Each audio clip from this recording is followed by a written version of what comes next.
বুদ্ধিমান ওই ব্যক্তি যে আগাম জামিন নিয়ে আনে। বুদ্ধিমান ওই ব্যক্তি যে সত্য তো না ভুল, না হাতকড়ি পড়লে, না দেরি পড়লে, না জেল জরিমানা হইলে, বুদ্ধিমানকে আগাম জামিন নিয়ে আনে, ঠিক না? ওই বুদ্ধিমান। চলেন আজকের থেকে অভ্যাস করি ঘুমানোর আগে আল্লাহর কাছে তওবা। শুধু বইলা দিই, আল্লাহ আমি তওবা করে ঘুমাই না। হতে পারে আমি ঘুমের থেকে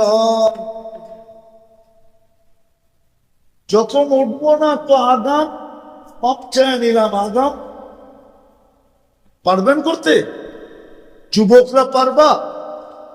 দেখো ইনশাল্লাহ বললো না, অভ্যাস করো, এটা তোমাকে বড় কিছু পাওয়ায় দিবে। সারা দুনিয়া গেনার না হইতে এর চেয়ে কোটি গুণ গেনার হবে। আমার কথা মাইনা না। ঘুমানোর আগে তওবা, তওবা করো এই নিয়তে যে কাল আজকে সূর্য ডুবতে আমি নাও দেখতে পারি। এটা আকাম জানি পারবা? দ্বিতীয় আজকের থেকে ডেলি একবার কোরআনটা নেও, একটা চুমা দিয়া দেবে, বাস। আমি তোমাদেরকে পড়তে বলবো, শুধু চুমা। পারবা? পারবেন আপনারা যে ডেলি কোরআনটা একবার নিব আর একটা চুমা দিব, তারপরে কোরআনটা পারবেন? কঠিন না সহজ? দেখেন কিন্তু এটা কথাটা আল্লাহর কাছে রেকর্ড হইতেছে। মা মিন কাউল ইল্লা লাদাইহি রাকিবুন আতীদ।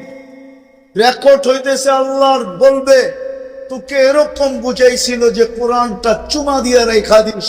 তুই যদি আমার কালামকে চুমা দিতি, আমি রব কসম করে বলতেছি আজকের দিনে আমিও তোকে চুমা দিয়া দেব।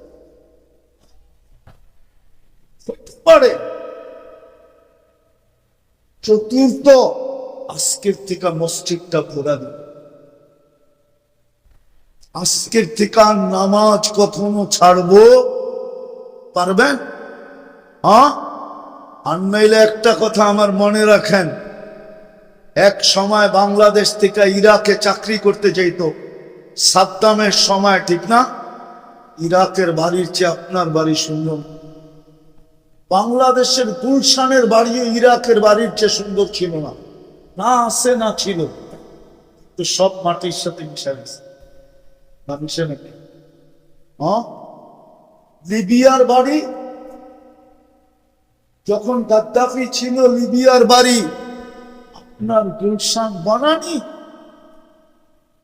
আপনার গণভবন আর বঙ্গভবন এর চেয়ে কোটি গুণ বেশি সুন্দর ছিল এক একটা বাড়ি, সব মাটির সাথে মিশে গেছে।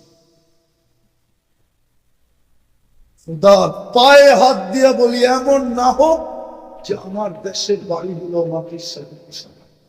এই জন্য পায়ে ধরতেছি, আজকাল থেকে নামাজ ছাড়বো না।